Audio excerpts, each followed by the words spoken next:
Good afternoon on this beautiful Saturday. It is August 16th, and I just want to welcome everyone to Main Event Fantasy. My name is Nick, aka Perfect 216, and you're here because you love fantasy football drafts.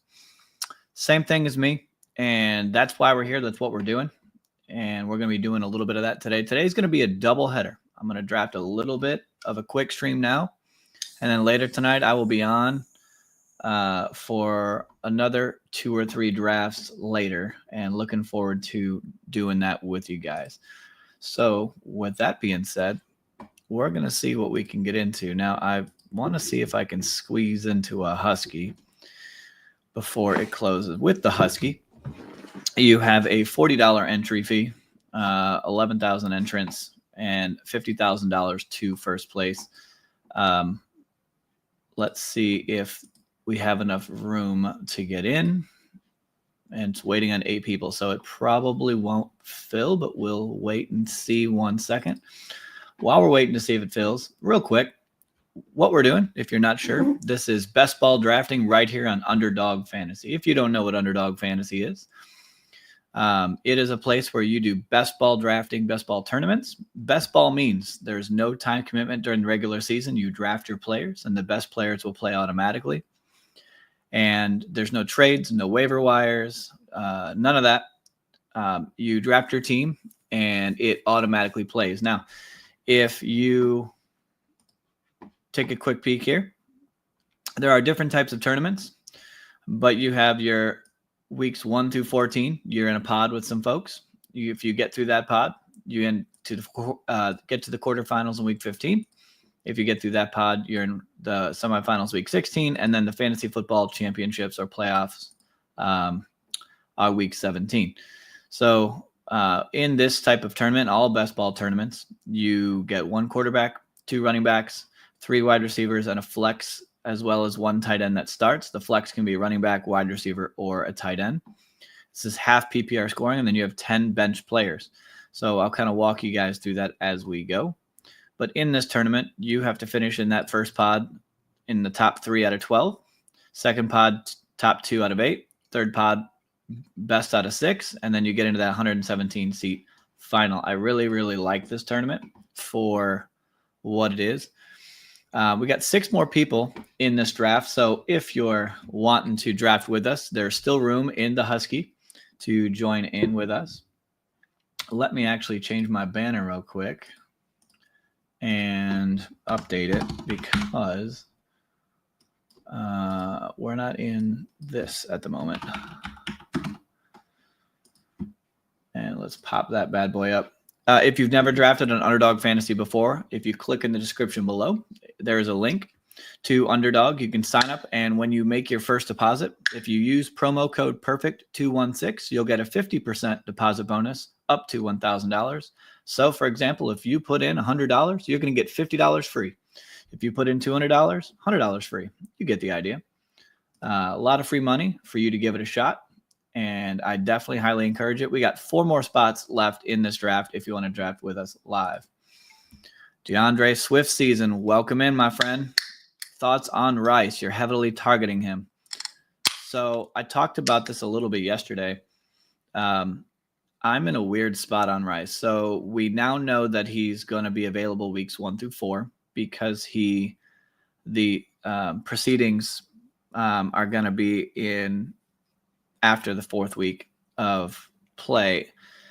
I'm starting to think, honestly, that one of 2 things will happen. I think if he gets suspended, it's going to be a minimum of 6 games, maybe up to 10. And then if he doesn't get suspended this year, I think he'll get suspended either way. But I think the question is, will he get suspended this year or will they delay it to next year? If it is this year, it scares me because let's just say it ends up being a 10-game suspension, which is possible, or even 8, anywhere in that range. If the suspension starts in the mid to end of the season, you may run into Rashee Rice not available for your fantasy playoff season. And that is a concern for me. I will say I am still taking him, but not aggressively. So I'll take him a little bit, but I don't want to be out on him, because there is a world where we find out that they're going to suspend him next year. And then all of a sudden you've been getting him in the 5th, 6th round, right? And he absolutely crushes for you because you got a discount because everyone was afraid. So I definitely think it's worth it to draft him, but I wouldn't overdraft him. I'd draft cautiously. I'd have just enough of him to feel good. At least that's how I'm playing him. But I am a little bit nervous about what could happen here. We do have one more spot open in this draft before it gets started. This is the Husky 2. This is a $40 entry for $50,000 prize, a first place prize. Looking forward to winning this tournament. Makes sense. Maybe a settlement could be reached. Yeah, I don't think I think the issue is not what happens outside of the league. I think what happens is the league's policies are going to dictate that they have to discipline him. And the best way they end up disciplining him is usually via suspension. There's kind of been precedent on this. I was looking it up with some lawyers that kind of can describe what has happened, and looking up, precedent cases on this. I think it's going to be 6 weeks suspension is what I think.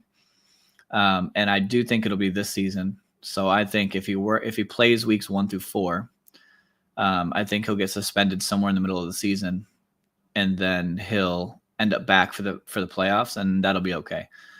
But I'm still nervous about it, and I'll look something up. We got one more spot here in this draft. I'm really hoping it'll fill.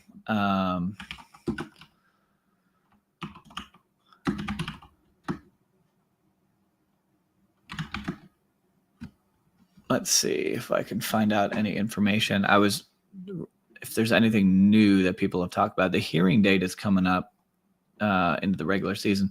I can see a world where they choose not to do anything until next year, not because they don't want to punish him, but because they don't want to punish the team, if that makes sense. So I have a little bit of a belief where it's possible that he doesn't get punished this year. And in that world, Rashee Rice can crush if you're getting him in the 5th, 6th round, when teams like me at one point had him in the 2nd and 3rd round before we heard about all this. So, all right, this draft did fill, and we are at the 102. If you're in the draft with us, let me know in the chat and let us know what spot you got. Lazy Larry. All right, how's it going? I've had some really good, unique drafts fallen to me the last few days. I've loved the way my teams have played out, so I'm hoping we're going to stay hot for this $40 buy-in and win us $50,000 right here. Right. Let me pop this down. All right, draft starts in 15 seconds. You'll see on my screen, for those of you who haven't been on in a minute, the ADP, which everyone sees, is here. But I also now have next to it my rankings, and you'll see the difference in my discrepancies of how I have the players ranked versus how they're going at ADP.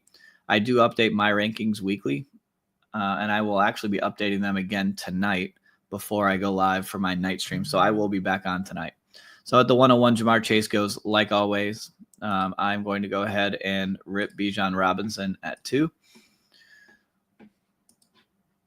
And we'll see how this board turns around. One quick thing for those of you who may not know what Underdog is, just to pop this up, this is the availability map for Underdog Fantasy.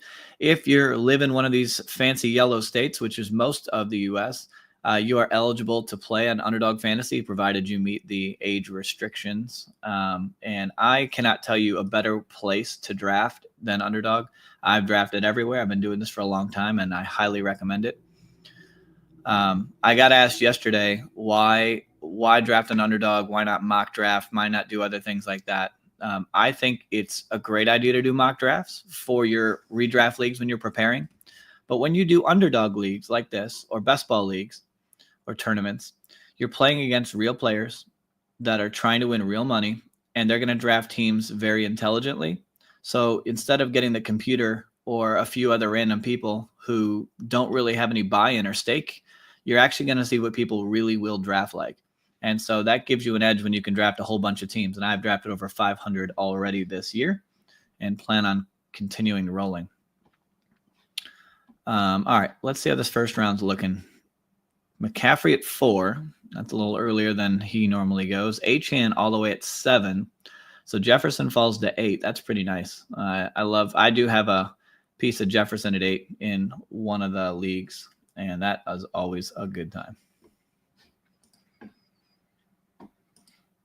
DeAndre says, Barkley is my number one target at the 102. Yeah, he was my number one target earlier in the year, but now that he's falling, I'm taking Bijan here because I can get Barkley further down the board, and I was getting him earlier. So I'm trying to get Barkley back here like I am Jefferson. That way I can get some more unique combinations in the middle of the board that I didn't get earlier on when I was drafting in April, May, and June.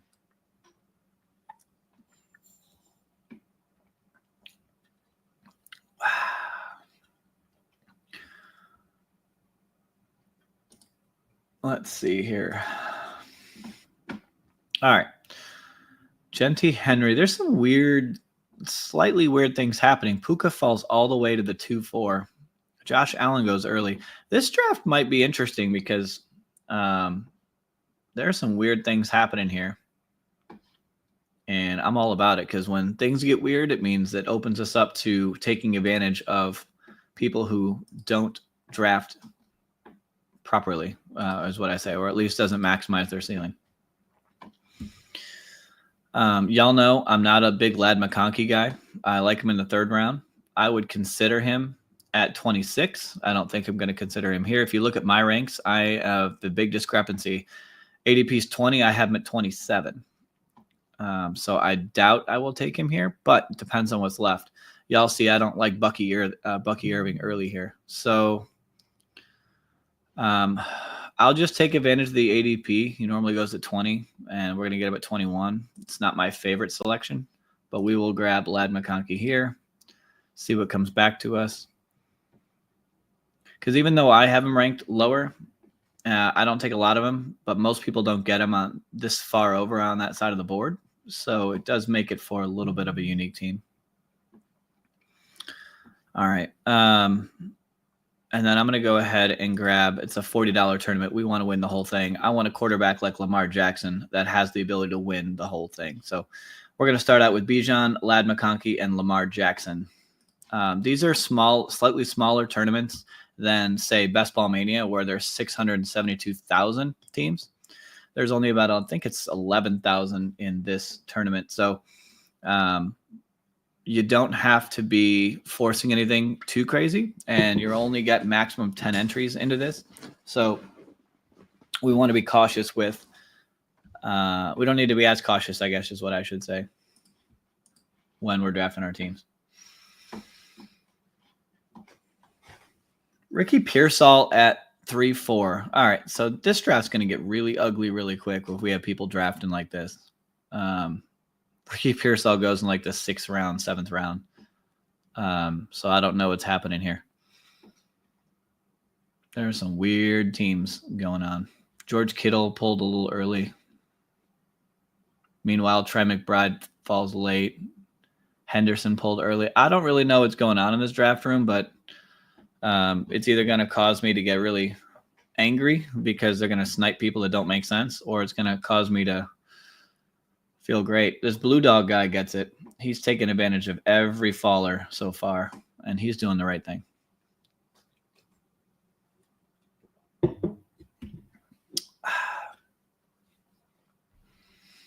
We'll see what comes back to us.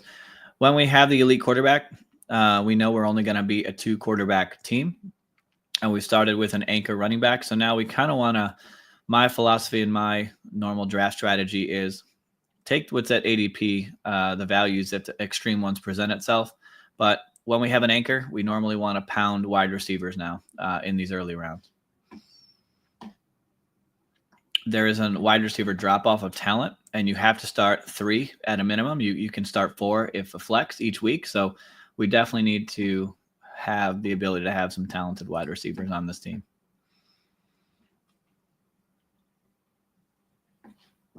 Before the inevitable cliff comes.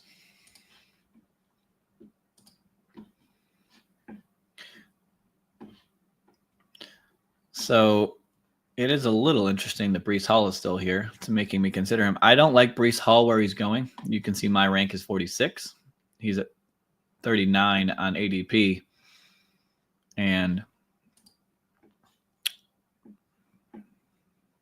there are reasons for it. I think he's going to split time equally with – we're going to take Jameson Williams here. I think he's going to split time equally with Braylon Allen, who also shows that he's got some juice. And so if I can get Braylon Allen in round 12 versus Breece Hall in round 3 or 4, I probably would rather have Braylon Allen in round 12.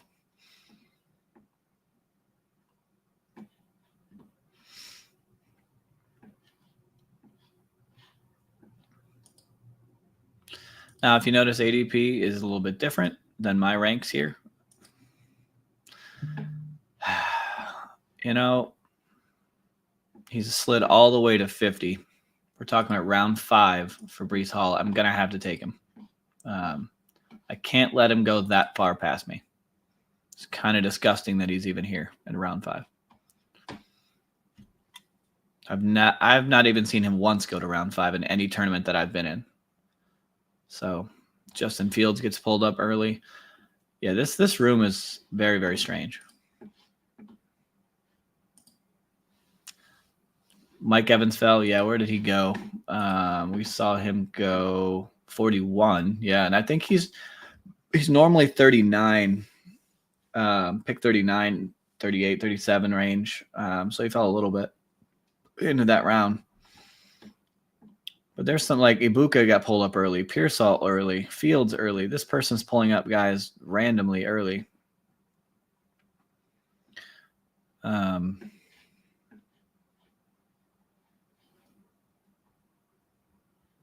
Henderson, this guy pulled up Travion Henderson really early.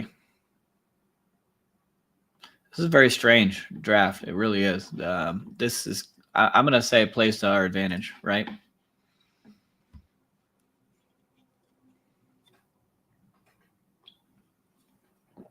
I think people would jump for joy to get Breece Hall in the 5th round. And I don't take a ton of him right now with where he's going, but I really do enjoy getting values because they make things a little bit rare. Ladd's an elite wide receiver 2 for sure, but yeah, wide receiver 1 is weird. Chargers won't pass as much last year since they now have a run game. Yeah, and they definitely want to be run first. That's exactly how I feel about it. I think Najee will be fine at some point during the season, so I'm still not afraid to draft him where he goes late in the drafts. And then they have Keenan Allen coming back. They drafted Trey Harris, who's a rookie, who obviously they have some value in. They've got some capable pass-catching tight ends. So I think that Ladd will still be their preferred target. The big Q showed up last year. He's looked good in camp. They still have plenty of options. And when I look at draft boards and you look at where he's going, where this is about as late as he's going right now, I have him viewed here in the 3rd round, not in the 2nd round. Everybody else here in this tier I would take before him. But it's kind of the same like T. Higgins always goes in round 2, early round 3, and I think T. Higgins should be in round 4. So people have recency bias with T. Higgins. He's a wide receiver 2 in a pass-heavy offense. I like it. But so is Jameson Williams. So is Devonta Smith. There are plenty of other guys that are there that are going rounds later for that same reason. All right.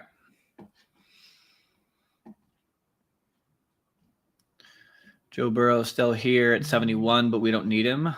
We have Lamar Jackson, so we'll pass on him. We're going to grab Chris Olave as our 3rd wide receiver. And then we have some options coming up. So my ranks are definitely a little bit different here than what's on the board. But I think in this instance, this is where the tier drop-off is for me in wide receivers. And I'm going to need to keep the wide receivers going if we're going to make sure we don't fall behind on this. So I'm going to grab Jordan Addison here. He's only going to get with Addison, he's going to get a 3-game suspension. His ADP hasn't really risen after the suspension was announced. And the guy's got a lot of talent and, injury prone, tight end Hawkinson missed time. What if, knock on wood, that our man Justin Jefferson's Achilles goes out on him? Jordan Addison could absolutely be clutch this year in Minnesota. They do play in a dome. So there's so many reasons why there's some advantages to having him. DeAndre says, how many fantasy points do you think a Lamar Jackson will have compared to a QB5? So are you suggesting Lamar versus Burrow, or are you talking about someone who's much further down the boards? Give me name a couple of quarterbacks that might fall in that tier for you that I can kind of use to compare. If you mean Joe Burrow. So if you're just comparing him to Joe Burrow, I think Joe Burrow goes in a great spot when he's in the 6th round in the beginning here. And you can I like getting Joe Burrow with Chase in round 6. I think it's perfect place for him. Makes a ton of sense. I'll even get him here if I have T. Higgins on my team. I do it every time. I won't get him in round 5 because look at all the talent in round 5. Devonta Smith, Ridley, forget Fields. These guys don't normally go there. Moore, Diggs, Metcalf, Chuba. These guys are great players. Waddle, these guys are players that I want on my team, and we don't want to fall behind at wide receiver. So I just don't want to get him too early. But I like where he is. The difference is that in fantasy football, rushing is king, and it's always been this way. When Joe Burrow goes nuclear, he has fine seasons, but he can't hit the ceiling that these rushing mobile quarterbacks can. And so, let's look at it this way. So if I look at Lamar Jackson, I'll look at last year, and then I'll look at his career. Last year he was the QB1, 430.4 fantasy points, PPR. He had 4,100 passing, 41 touchdowns, but he also ran for 915 yards and 4 touchdowns. And then we look at Joe Burrow. He was the quarterback 3, 372 points per game. He had 4,900, 43 touchdowns. He ran for 200 yards and 2 touchdowns. So he's not, obviously, but he's got to go lights out, right? He had 4,900 passing yards, the highest of his ever career, the most touchdowns in his career, and he was still only ranked 3, overall. So the ceiling is just, it's there. He's a fine pick in round 6, but his ceiling is not quite as high as Lamar, and he has to be absolutely perfect to return value. Sorry, 1 second here. We are on the board. I'm going to get Keon Coleman, like a year 2 wide receiver.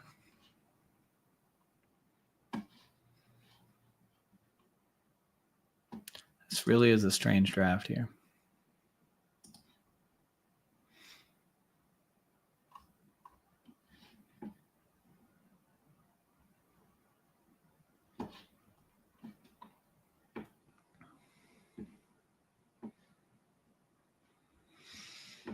And I think I'm going to go probably Michael Pittman. It's Pittman or ETN for me here.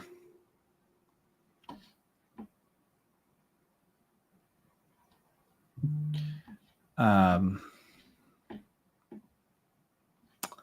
feel like Pittman's probably the better player, the better pick here in general. I like them both. So we'll take Michael Pittman as our 6th wide receiver. So let's go back to your question and talk a little bit more about that. We look at Josh Allen. He was ranked 2, 1, 2, 1, 1, 6. That's his last history of performance. Josh Allen is my absolute quarterback 1 no matter what. And he's almost always 400 points every year. And just for perspective, he beat Joe Burrow last year in PPR scoring. He was the guy ranked 2. He only had 3,700 yards throwing and only 28 touchdowns. But because he had 12 rushing touchdowns and 531 yards rushing, he still beat out Joe Burrow. And so Burrow threw that many more touchdowns, and he had to be that perfect throwing the ball. I just think that it's harder to It's harder to go ahead and look at someone like that. DeAndre or maybe a Mayfield. So Baker, I like Baker, but again, he's kind of like these other pocket passers where, they have to go lights out to hit their ceilings, and I think he's a fine pick. I like getting him when I can stack him with his pass catchers. I get Baker, no problem. But for me, if you look at even how this draft applied, you have Drake May, Kyler Murray in the same round as Baker Mayfield. Unless I have his pass catchers, I'd rather have Drake May or Kyler Murray, who are going to run more than Baker's going to run. But I really do like Baker, and it's close here, right? It's a very close tier here.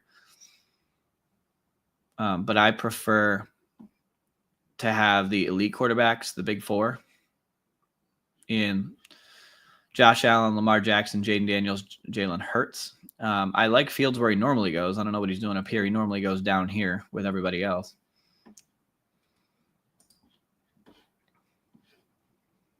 All right, let's see what's coming around here on the boards.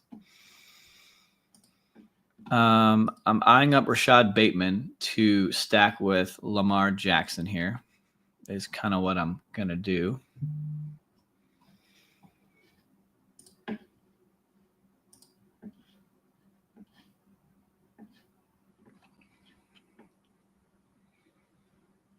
Unless Sally Fresh here gets fresh. No, we didn't. Great. So that's our 7th wide receiver, and I feel really good about the room. It's very deep in talent. We can obviously offset Addison's first 3 games with the amount of talent we have in the room. We have kind of a double anchor RB almost of sorts. And so now we have some options to pick from.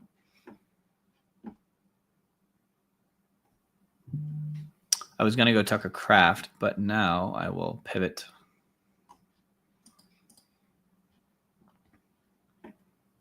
I guess we'll just take the faller. We'll take Cam Skattebo. And it's our 3rd running back.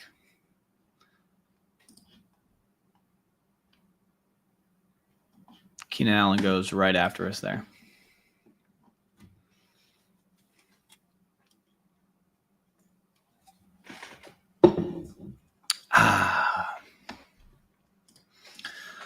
While we're waiting, if anyone wouldn't mind throwing a like and a subscribe on the video and on the channel, I would appreciate it, and share away. If you're learning anything, enjoying the content, like talking fantasy football, like watching drafts, a like, a subscribe, it does help. I do go live usually from 10 p.m. to midnight every night if I can, leading up to the regular season. And I will continue to do other things like daily fantasy betting and other sorts as we get into the actual season.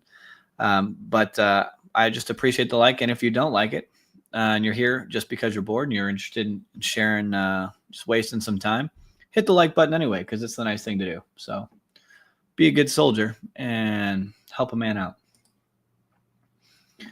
All right. One other thing here while we're talking about strategy is I like to correlate with week 17. So we will try and take a look at what we have. So we know we have the Baltimore Ravens. Ideally, we would have gotten Tucker Kraft there is what I was looking for at the turn. Didn't get him. We do play – Ravens play Green Bay in Week 17. So this is an example of the chart that I use to help understand which players and which teams that I may want to – if I'm at an impasse and I can't tell who I want to choose, I like to get people that correlate Week 17 because that gives you an edge in the championship week should you make it there. So highly recommend leveraging Week 17 upside.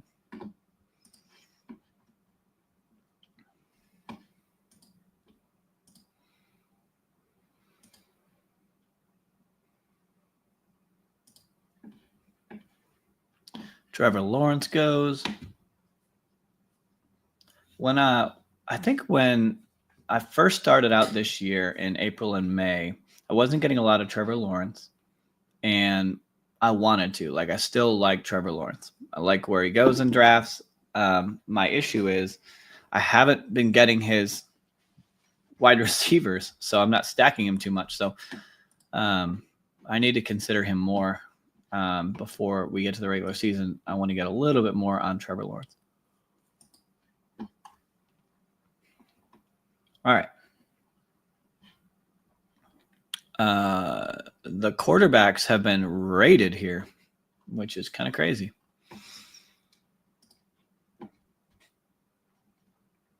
Kind of crazy.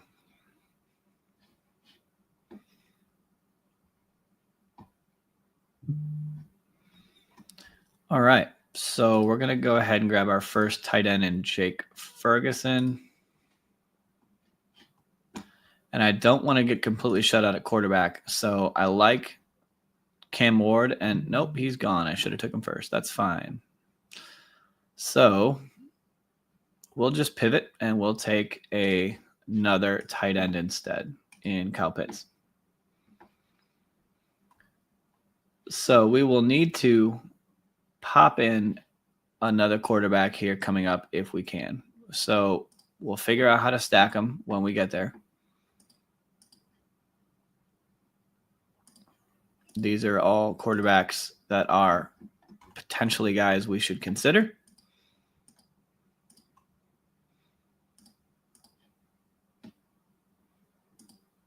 So we'll just toss those guys in the queue. And we'll look and see what might come up our way because we do have 5 more picks to make on this team. We're definitely going to need at least 2 more running backs, 1 to 2 quarterbacks. We could stop at 7 wide receivers and 3 tight ends. So definitely have options on how to play this. So we'll see how it kind of shakes out. Quarterbacks kind of went hot and heavy in this draft. Very, very quickly. And got a lot of them pulled forward. They normally go a little bit later than where they're going here. You know, your Bryce Youngs, your Tuas, even Cam Ward, a little bit early in these drafts.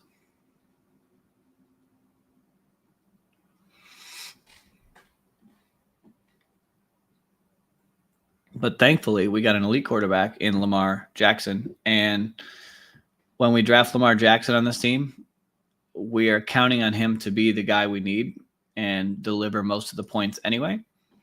So the other ones are just to help us get through. And then we're counting on Lamar Jackson to crush it in the fantasy football playoffs to win us $50,000 on this team.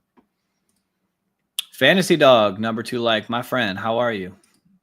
Jumping in a little early today. I'm doing a double header. I'm going to do a little bit of a quick stream here now. And then so I'll probably do one more draft after this if I have time.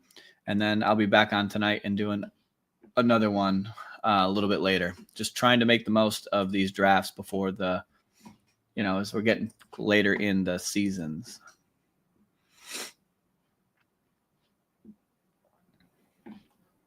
All right. What do we want to do here?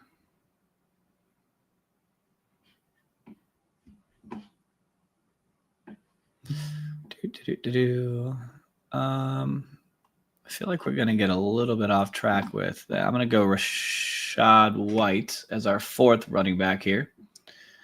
And then I'm going to snag a quarterback with my next pick. I'm going to go Anthony Richardson because he does stack with Michael Pittman Jr. And we're going to pretend that Anthony Richardson is going to play, be the starting quarterback. He's got legs. He can win weeks. And maybe, just maybe, he doesn't completely suck.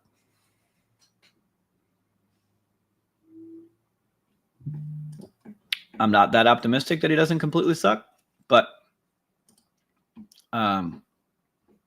we want to stack our quarterbacks with our pass catchers. And we like quarterbacks that have rushing upside. And as late in the draft as we're getting them, it makes a ton of sense. So let me unselect all these guys now. I may end up popping in one more quarterback, but we'll see. We know we need one more running back for sure, possibly another tight end. This has been a really weird draft room, to say the least.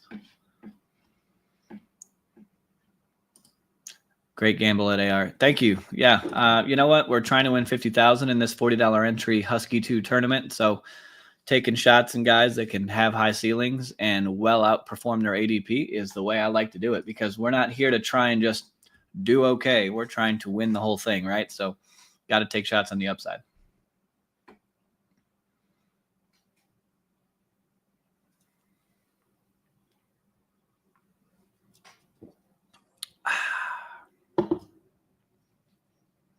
I don't know where everyone's from, but it's hot as heck where I'm at. And I had my 9-year-old had baseball practice today, earlier in the day, and man, it was hot out there.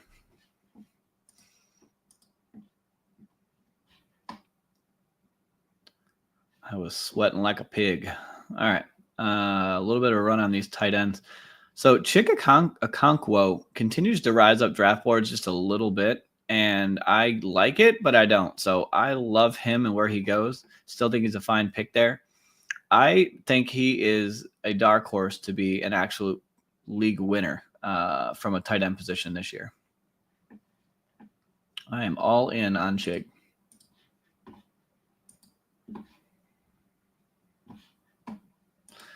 Oh, yeah. This likely get sniped from us right there. You know what? We will do this, though. I want to do a double stack with Lamar. We're trying to win a whole bunch of money. I want 2 pass catchers on the team. So we're going to get DeAndre Hopkins here.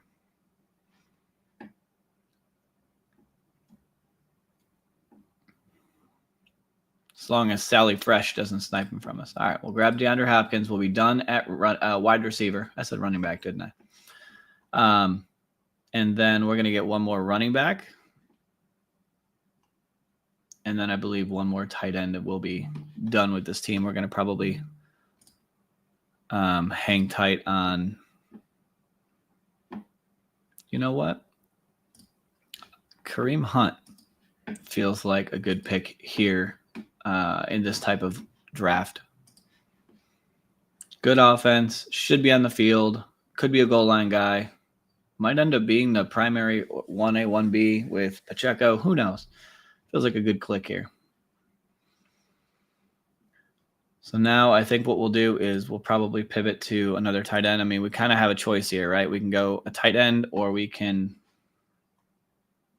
maybe we could do like a Tyler. Nope, Tyler Shuck's gone. Never mind. It's not meant to be, guys. It's not meant to be. Quarterbacks are not on our team. That's all right. We're going to win with just these 2. They're going to go all in, and we're going to crush.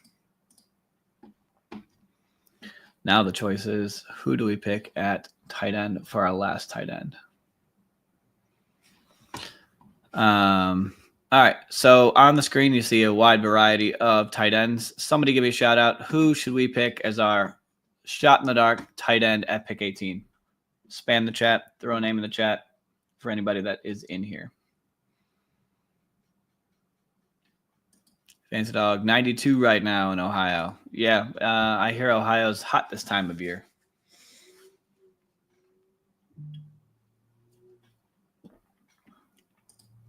Jawan Jennings is the call. Pop him up there. What's the news on Jawan Jennings? Anything? He played with the first team offense during the preseason loss. He didn't tally a counting stat, suiting up for just 9 offensive snaps Sunday, but his participation confirms he's fully recovered from the groin. And Taysom Hill out, Foster Moreau still on the pup. Yeah, I like it. That's a good call. Not a lot of competition for touches. Makes a lot of sense. And I think he signed a nice little contract thing too. Oh yeah, I just see you just said the same thing. Yeah, we're on the same page. He's never been a guy to be a dominant tight end, but he always seems to be in the mix. And when we have Jake Ferguson and Kyle Pitts, we're not necessarily counting on him to be the guy, but if he stumbles into a couple of weeks where his touchdowns and yards end up being the week we use him for that tight end, it just helps us get through to the fantasy football playoffs. So it all helps. After this, we will get into one more. If you want to draft with us, be prepared. I will let you know which draft we're getting in, and you can jump in with us. If you've never been an underdog before, in my description of this video below, I have a link to Underdog Fantasy, and you can use my promo code PERFECT216, and you can get a 50% deposit bonus on your first deposit up to $1,000. Juwan Johnson will be our pick here. So let's recap the team. We got Jamar Chase, Anthony Richardson at quarterback, running back Bijan Robinson, Breece Hall, Cam Scatterbo, Rashad White, Kareem Hunt. Wide receiver, Ladd McConkey, Jameson Williams, Chris Olave, Jordan Addison, Keon Coleman, Michael Pittman Jr., Rashad Bateman, DeAndre Hopkins. Tight end, Jake Ferguson, Kyle Pitts, Juwan Johnson. We did double stack Lamar Jackson with our two Baltimore wide receivers, which feels nice. And then we did get a stack with Michael Pittman Jr. with Anthony Richardson. So solid team. This is definitely a team capable of winning $50,000. Don't know if it will, but things like Breece Hall in the at pick 50 in the 5th round makes you feel pretty good about your chances when you get stuff like that happening to you. So we'll see how it all plays out. All right, so let's see what we want to get in here.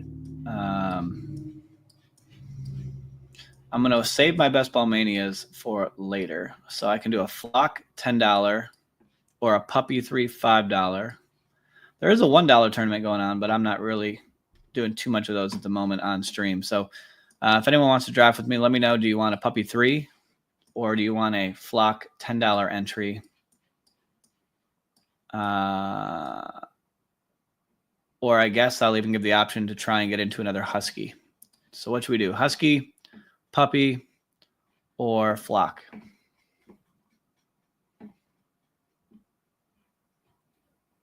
Fantasy Dog says Puppy. Puppy it is. Puppy power. All right. Give you a quick countdown if you want to jump in. 5, 4, 3, 2, 1. We are in. And there are 11 people, or 11 spots. I guess I opened a new one. So 9 more spots in this draft. If anyone wants to get in here with us, we are getting into a Puppy 3 draft. $5 entry. Let me change my banner while we're doing this to update that so people know.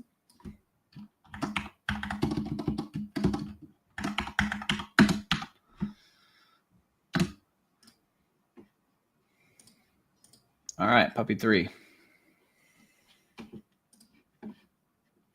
All right, the room is filled. Let's see what happens here. See what pick we get. All right, we get the 111. If you're in here, let us know where you're drafting from. What position did you pull?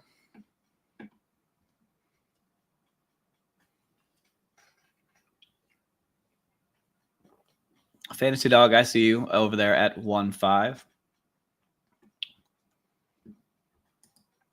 Says, haven't had the top pick for a long time. You know, earlier in the drafting season, well, I guess we'll call it the preseason for some, April, May, June, I was getting a whole lot of front-loaded draft picks, and I wasn't getting much in the back half. And now lately I'm getting a lot more in the back. I have figured out where I like to draft the most, and this is going to be the same for redraft leagues. My favorite spots to pick from. So I really like the end of the end of like the 110, the 110, the 111, 112, that area of the draft, because you can get 2 first-round talents between the first 2 picks. So I prefer to draft at the back half of drafts. I think that there's more variety there, and I think there's a lot more talent there. I like how my drafts play out. If you're not in the back, 1-6 is a great place because the first 6 picks, you're bound to get somebody, and you might end up with an extreme value. So pick 6 or pick 11 are kind of my favorite places to pick from at the time. And there's different ways to play them both.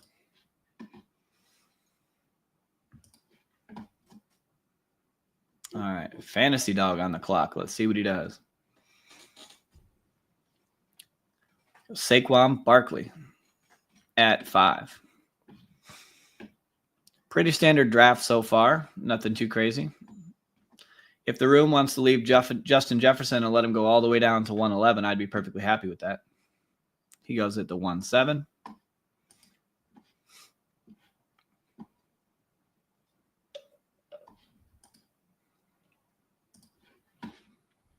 Nico Collins at the 8. Oops.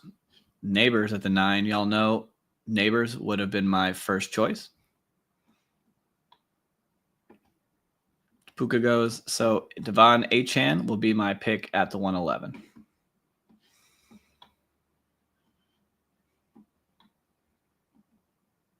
St. Brown at the turn.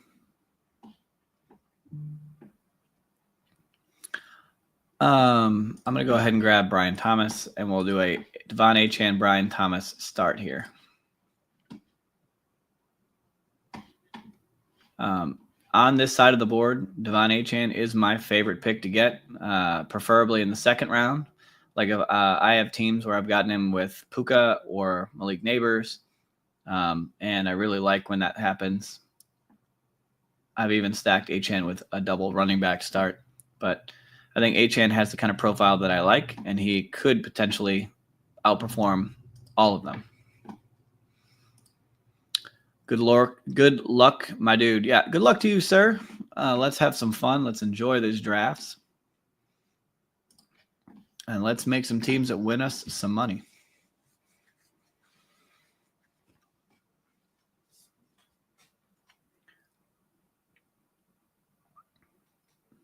Fantasy Dog goes Brock Bowers. If you look, I just found this kind of funny. You're kind of sandwiched between Jakes. You got Jake Stumpy and Jake 245. So good luck getting sandwiched in there by the Jakes.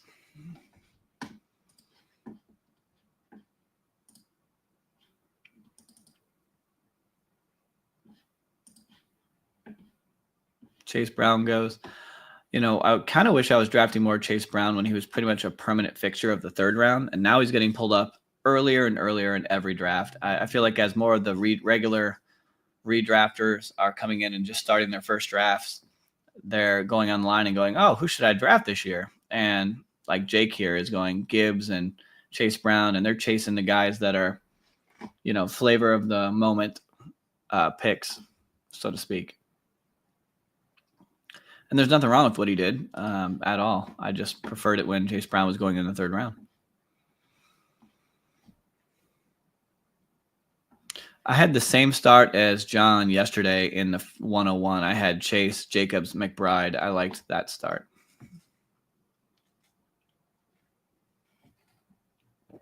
Actually, I lied. I didn't do that. I did Chase, Jacobs, Lamar Jackson. I take that back.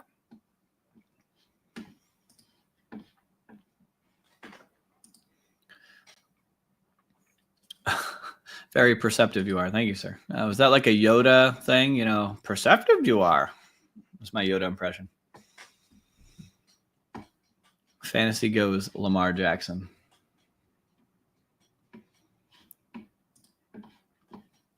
Hampton down to the 31. Interesting that Lamar Jackson was the first quarterback off the board. Normally, you'll see a Josh Allen going first, but that's okay. I think you could make the argument either way, and I've definitely taken him over Josh Allen on occasions. Speaking of Josh Allen, he goes now at pick 33. He was somebody we would have considered there at 35 for sure. I think he would have been an easy choice.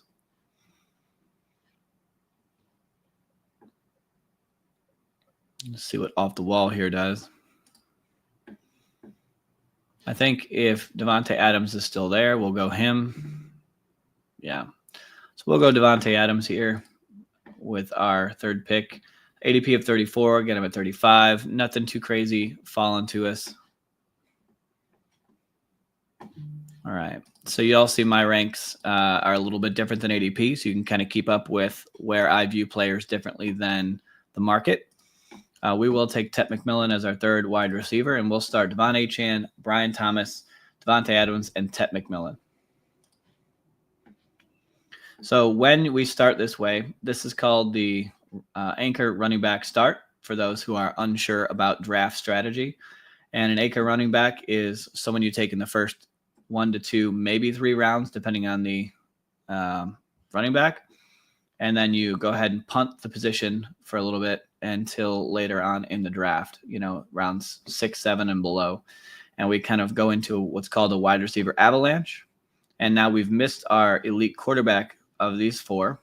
So we've started with a anchor running back wide receiver avalanche approach. Daniels McLaurin. Yeah, I thought about it, but my issue is I like Daniels. Don't know if I love McLaurin. And I have no problem getting Daniels. I don't love McLaurin for some reason. I like stacking him more, Daniels more with Debo than I do McLaurin, strangely enough. But I just have, for me, it's just my ranks. If you look at my ranks, I have McDaniels pretty high, but I have McLaurin way lower than where he's getting drafted. And real quick, I'll just pop this on the screen for those of you who, have heard me talk about draft strategy. This is a quick comparison of different types of draft strategies in 2023, 2024, what was effective based on star rating. And what this is kind of how it's transformed my draft style for this year. And my preferred draft strategy when it works out that way is anchor running back or double anchor running back. But that does not mean that I will not pivot based on the talent and ADP that falls to me. If I could give a perfect draft start, it would be to go a anchor running back. I would get an elite quarterback, and then I would do a wide receiver avalanche. Those 3 kind of coming together would be my preferred way to start, and I would punt the tight end position way down the board because there's plenty of great values at the end, and I think you guys will see that later in this draft. Burrow goes in round 5. See, Nate here needs a little help. He needs to join our channel so we can help him out. He gets Joe Burrow, doesn't stack him with anyone, and now he's going to be a little bit of trouble because there's a little bit of a fall off in tier of wide receivers in this range, and you have to start 3 in best ball, and you can start up to 4, so not ideal. We're going to go Zay Flowers as our 4th wide receiver.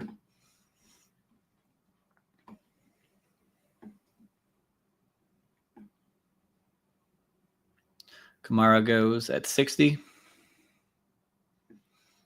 So we could go RJ Harvey, or we could continue with my ranks and keep taking wide receivers. I'm actually going to take Sticky Ricky Pearsall. I'm going to skip Olave. I've drafted a bunch of him lately.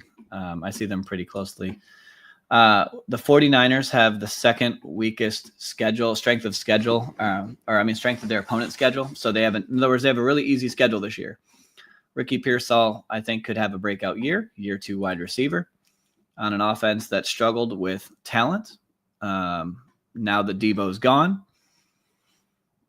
And I think he's got a great opportunity this year to excel and absolutely crush.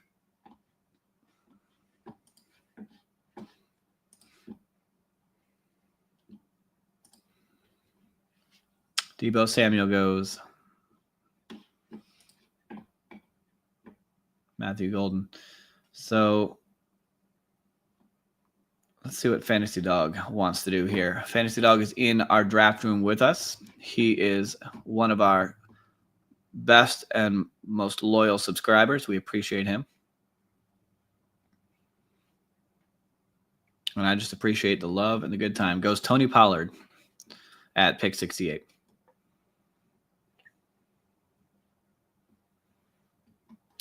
So this guy at draft 2 says, I like kitties. For some reason, my eyes were playing a trick on me, and I swear it said, I like Skittles. So I don't know what I was seeing there, but I really thought it said, I like Skittles. And I could go for some Skittles right about now.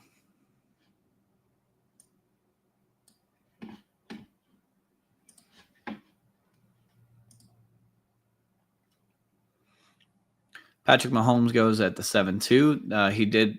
I'm going to call him Skittles. Skittles does pair him up with Worthy. And when you're drafting your teams, you definitely want to stack your quarterbacks with at least one, if not two, pass catchers.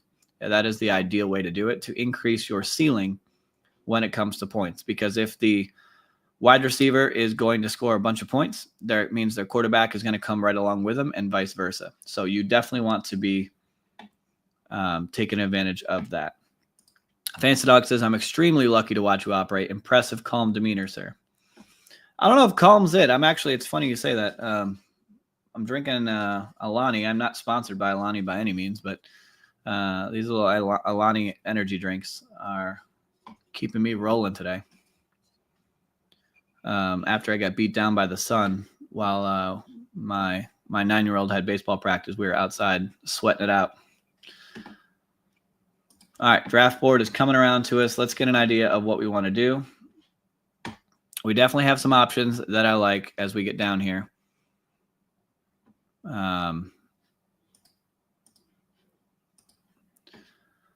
So if he gets there, Sam Laporta would be my preferred grab here. We'll see if Floyd and Off the Wall want to leave it to us. If not, I'll probably pivot over to a running back. And Laporta go. So I'll probably pivot to running backs. I think that's going to be the right way to go here.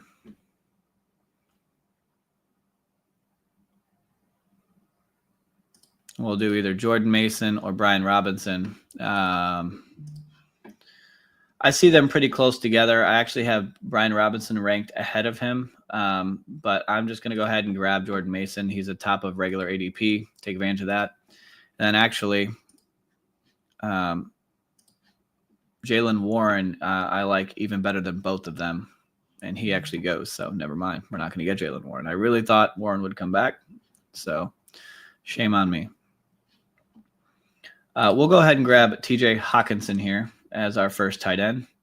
So now, so far, we have Devon Achane, Jordan Mason at running back, wide receiver Brian Thomas, Devontae Adams, Ted McMillan, Zay Flowers, Ricky Pearsall, and TJ Hawkinson at tight end. A little bit of snipe there. I was really looking forward to Warren coming back to us there.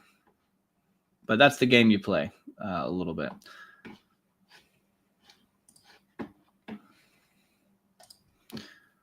If anyone's just joining, this is Underdog Fantasy, the site that we are playing on. These are best ball drafts, which means there's no time commitment during the regular season. You draft your team.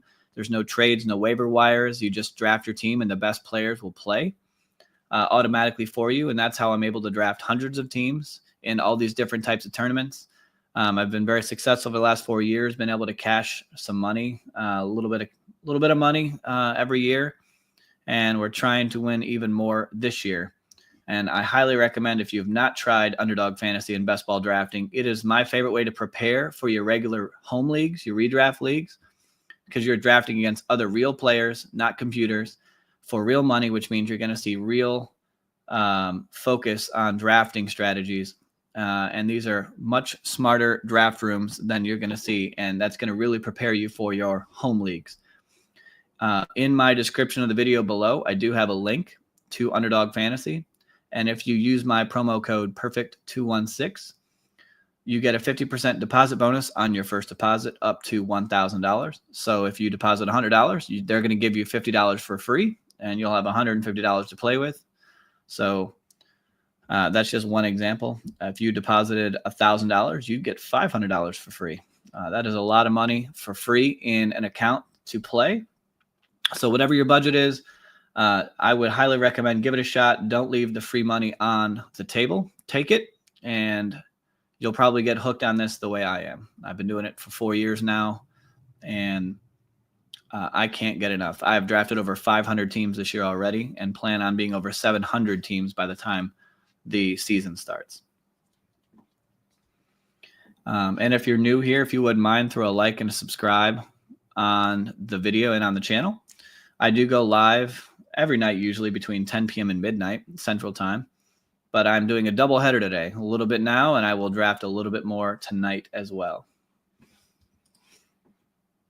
All right, Fantasy Dog's on the clock. Let's see what he keeps rolling with here. He took Cooper Kupp in round 8.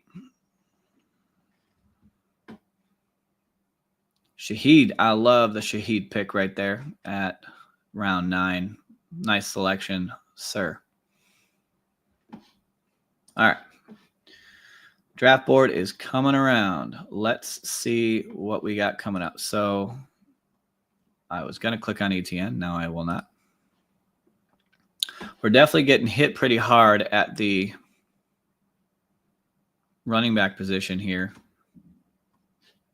So we will do a little bit of makeup in just a bit. We do have some different ways we can play this. We don't have any of these quarterbacks to stack with our current players, and that's okay. Because we'll try and grab some more later. We're going to grab Zach Charbonnet here as our third running back.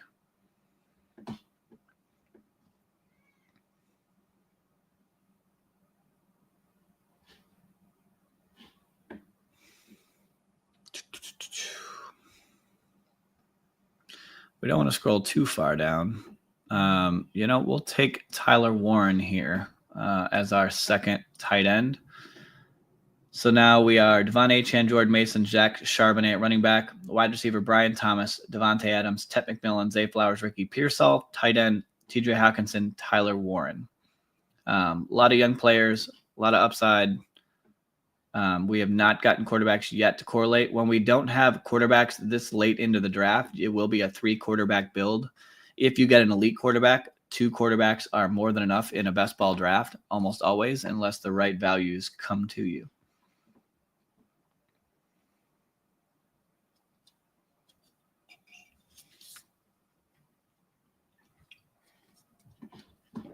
And I kind of want to see, before I get boxed out of quarterbacks, I'm going to queue up some guys that definitely will make sense to this team, that hopefully we see making it back to us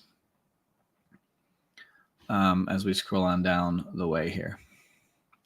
I guess we even could consider McCarthy as well, because we do have Hawkinson and we do have Jordan Mason. So we do have some options. Let me flip this back around.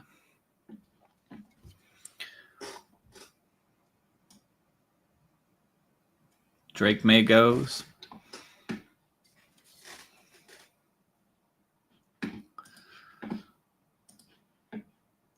Fantasy Dog, how you feeling about your team, my friend? You feel good about it? Scale of 1 through 10. Where are you at with your build?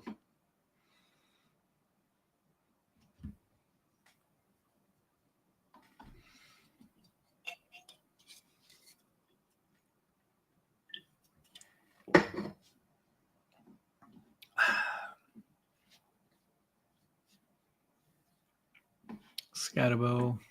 A little bit of a run on quarterbacks here in round 10, which is pretty normal.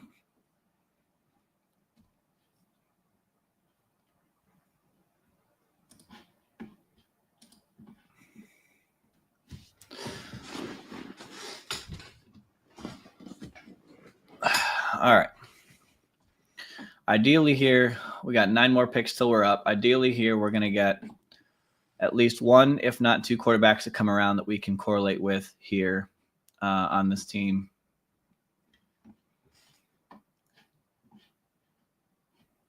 Herbert goes. So when we have 2 tight ends already, we want to see tight ends get ripped off the board. So we'd love to see Njoku go. We'd love to see Kincaid go. These folks coming because we know that's not the position we need. So we want to see them fly off the draft boards.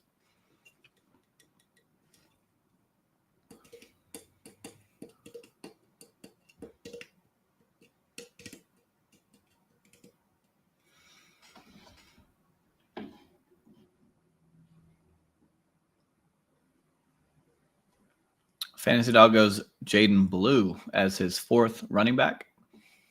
All right, so these next 4 teams all already have 2 quarterbacks, so I feel really good about the chances of us getting, at least 1, if not 2 quarterbacks here, if we want to do it. Trying to see if there's anybody here I need to consider other than a quarterback. I think Ray Davis would be the one I would consider here.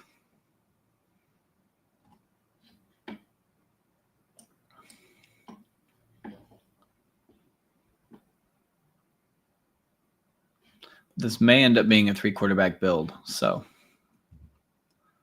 we will. Okay, Jordan Love goes, we're going to grab Trevor Lawrence here. We're not going to play around. He stacks up with Brian Thomas, our number 1 wide receiver on this team. Works out perfectly. We didn't have to reach on him. Fell in our lap.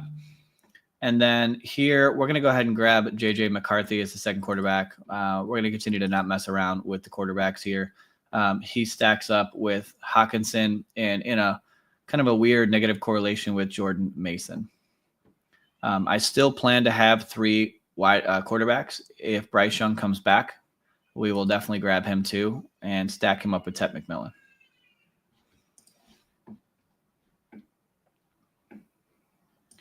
Fantasy Dog says he couldn't pass on Prescott, Blue, Turpin, not fragile, or not Fergie. Yeah, I'm with you. With the season approaches, ADPs don't matter as much. Get your guys. I definitely think there's certain guys that I like that I want to make sure I get enough of for my portfolio. But ADP matters in the beginning more than it does in the end of drafts for me. Rounds 1 through 5, ADP matters a ton, and as the drafts go on, ADP matters a little bit less because they get a little bit more fluctuating on where they go, especially after round, really right around this part of the draft. The ADPs really start to not matter because people are just going after whoever they want, and things get a little bit weirder, and that's okay. It's really managing ADP in the beginning. And I'll scroll up here just as an example. ADP matters if Justin Jefferson never goes past pick 6, 7, right? And most of this draft period prior to now, he's been going in the first 4 picks.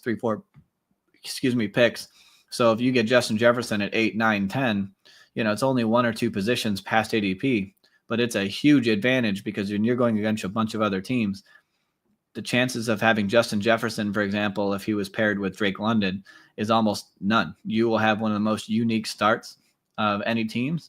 And when you are going against 672,000 other people in Best Ball Mania, you want to have unique teams. And if they go off, that's how you win $2 million. And I definitely want to win $2 million this year.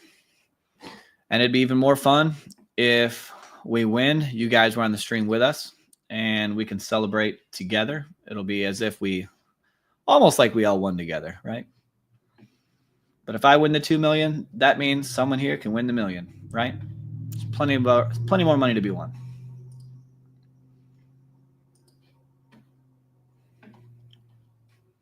All right, we're almost back on the clock. Bryce Young is still here as of now.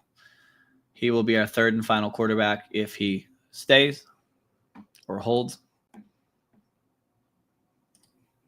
I'm going to just kind of click on a couple of other players that I like in this range.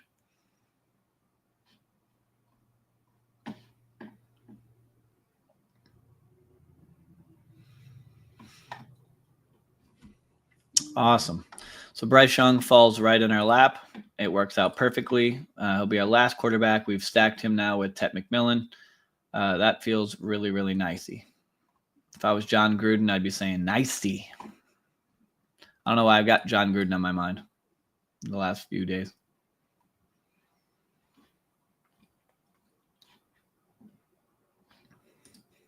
I was thinking about going Tajay Spears here, but he does go. So there's a sign I shouldn't do that.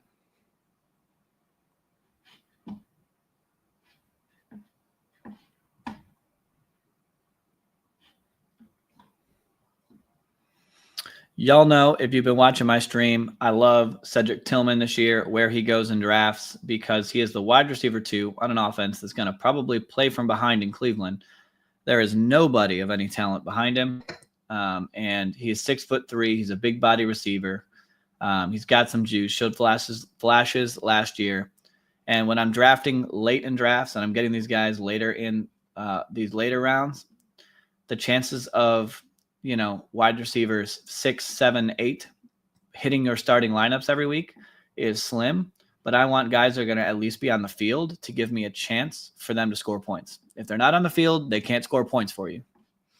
So my advice when you're looking for late round sleepers is, number one, prioritize the depth chart. If they're where are they at? Are they wide receiver, running back 1? Are they a 2? Are they a 3? If you're looking for wide receiver help and you've got their wide receiver 4 or 5 in their depth chart, especially if they're on a bad offense already or run first offense, don't even consider them. Number 2, I look at the team, like I was mentioning. What kind of team are they? Are they a high scoring team? Are they a pass first team? Number 3, I look for profiles of players that I think would matter, whether they're rookies that you don't know what their ceiling is, things like that give you a little bit more of an upside play, depending on where they go.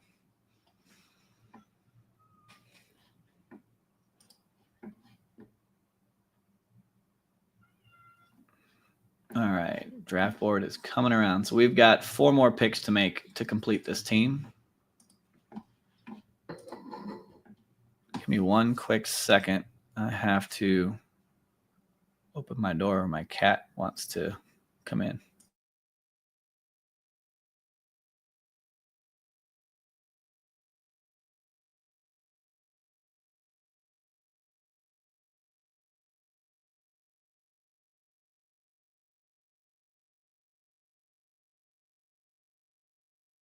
Okay. She doesn't want to show up on stream, but my cat likes to be in here whenever I'm in here. So she just likes the attention. Okay. We have options. Where do we want to go?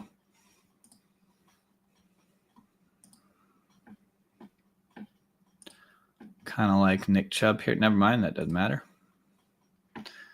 Rico Dowdle could make some sense.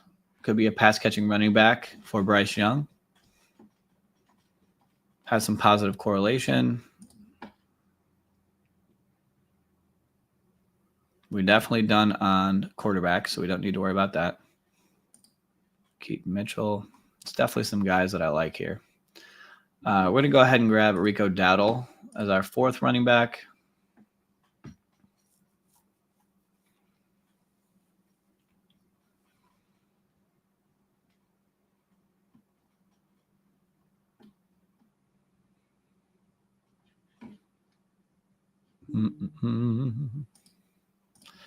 So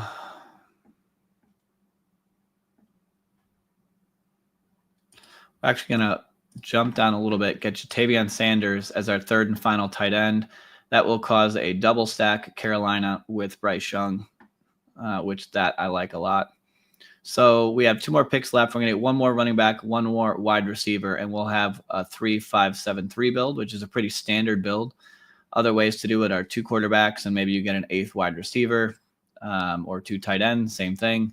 And if you're really weak in the running back room, maybe you go 6 running backs, 7 wide receivers. Those are the more common ways to have your builds drafted in best ball. Fantasy Dog says, I draft to navigate through playoffs to finals. Only 1 in 100 make it. Yeah. I draft for my ceiling. I'm drafting for week 17. And, the way I look at it is if I can get one or 2 teams into a deep run into the finals, that's where a ton of the money is made. And if I'm doing that, even if most of my other teams don't make it, I'm winning a lot of money, right? Versus if I'm just playing it safe. That's why I try to avoid aging wide receivers and aging people that have safety floors, but they don't have high ceilings. I avoid those players because they're not, generally speaking, they're not more as likely to crush their ADP and win us a whole bunch of money. But we do have to be still aware that we have to actually make it to the playoffs. We do have to win our pods. We do have to get out of them and in weeks 1 through 14. So we can't draft completely foolishly. We need to have some safety, which is why we drafted 3 quarterbacks when we waited so long to make sure between the 3 of them, somebody should be able to have a usable week and keep us afloat at the quarterback position to compete with guys like, the Josh Allen teams of the world. All right. let me scroll down here. So we're done at quarterback. We're done at tight end. We need one running back, one wide receiver at this point. I would like to probably look at, I think I want to know here what I'm going to do at wide receiver.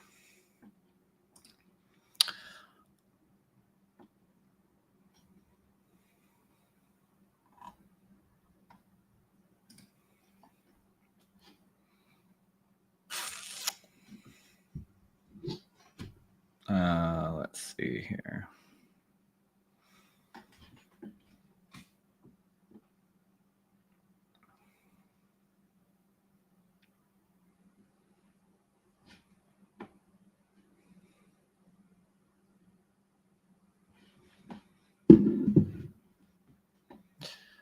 All right. If I take the wide receivers off now.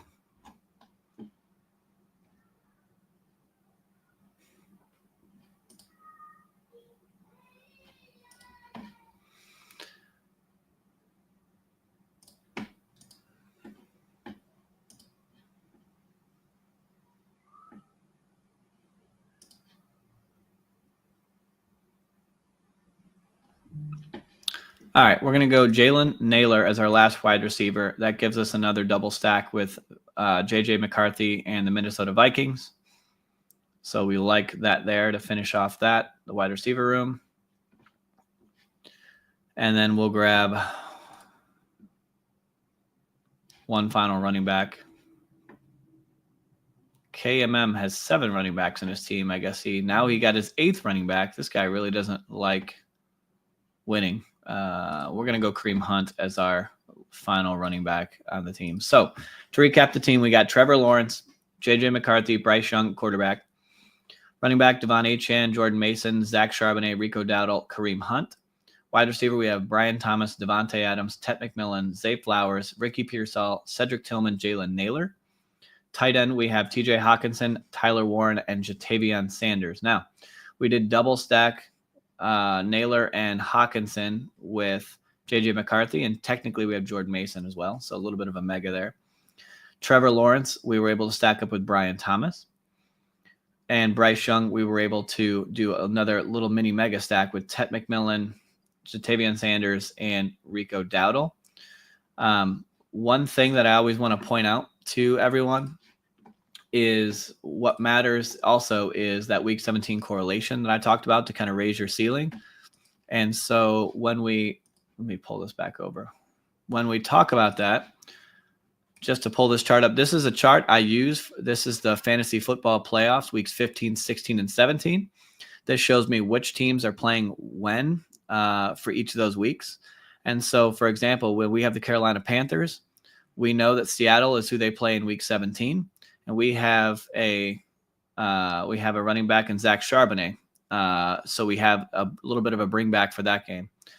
With Carolina, with Minnesota, they play Detroit in week 17. We do not have a Detroit player, so that one we didn't come back and play. But with the Jacksonville Jaguars, they play Indianapolis, and we did manage to have a week 17 bring back in Indianapolis because we have Tyler Warren. So I really like the way this team laid out. This is a pretty standard way to go about it. We've correlated our pass catchers and stacked them up, and we're pretty even and have a lot of depth across the board.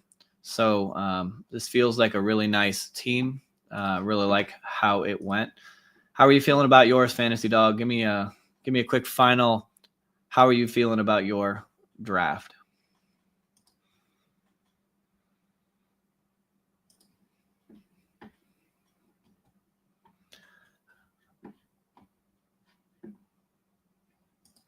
Love your chart. Why not red, yellow, green? I have to be honest. I didn't make the chart. I found it, and that was actually the first chart that I found, and then I kept it since back in right after the schedule release, and I just kept it that way. There's a whole bunch out there. You can search them up and see, but the colors are representing the team's color, so it's easier to realize that, Green Bay Packers are green, right? So I kind of know that that's a Green Bay team, or New England, or Cincy, right? So that's kind of what the colors are representing on each of the columns here. it's an easier way to figure out, my gosh, if it was just letters and names, where's New York? Where's this? This gives you a little bit of a better idea of what the uniforms are for the colors. So it's just easier on the eyes. But when you look at it every single draft like I do, makes it a little bit easier to understand. 7.5 out of 10 for you. All right. Well, hey, listen, 7.5 isn't too bad, so. All right. Well, listen, I'm going to do a double stream tonight, so I'll be back on later tonight. But I appreciate everyone being on and stopping by. If you wouldn't mind on the way out, before we close out, throw a like on the video, subscribe, share it with some folks. We're going to continue to do this every day until draft day, or until the NFL season starts, rather. And we'll help everybody get prepared for their regular home leagues, the redraft leagues. And we will continue to talk about draft strategy, player takes, and do all of that as we get ready to head into our drafts. So thank you guys again for being on.